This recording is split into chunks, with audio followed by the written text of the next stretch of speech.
Praise the lord. దేవుడు ఈరోజు మనకు అనుగ్రహించిన మాటలు. దిగులు పడకము, నేను నిన్ను బలపరుతును. ఏ విషయంలో ఈరోజు నువ్వు దిగులు పడుతున్నావు? నీ వివాహ విషయంలో, ఉద్యోగ వ్యాపార విషయాల్లో ఏదైనా ఇబ్బంది పడుతున్నావా? నీ కుటుంబంలో ఉన్న సమస్యలను బట్టి, లేదా నీ సేవా పరిచర్లో సహకరించే వారు లేరని దిగులు పడుతున్నావా? ఇక ఎంత మాత్రం కూడా నీవు దిగులు పడాల్సిన అవసరం లేదు. ప్రభు ఈ వాక్య భాగం ద్వారా నీతోనే మాట్లాడుతున్నారు. దిగులు పడకము, నేను నిన్ను బలపరుతును అని ఆయన నీకు భరోసా ఇస్తున్నాడు. కాబట్టి ఇప్పటి వరకు నువ్వు ఏ విషయాన్ని బట్టి దిగులు పడుతున్నా సరే, ఇక మీద దిగులు పడకు. నీ ప్రభు ఇచ్చిన వాగ్దానం ఎత్తి పట్టుకొని ఆయన సన్నిధిలో మోకరించి ప్రార్థించు. నీ దిగులు ఎటువంటిదైనా సరే ఆయన తప్పక తీసివేస్తాడు.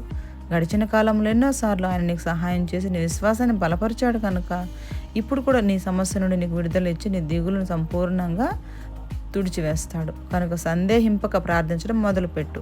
అట్టి కృపదేవుడు మనందరికి అనుగ్రహించును గాక. ఆమేన్.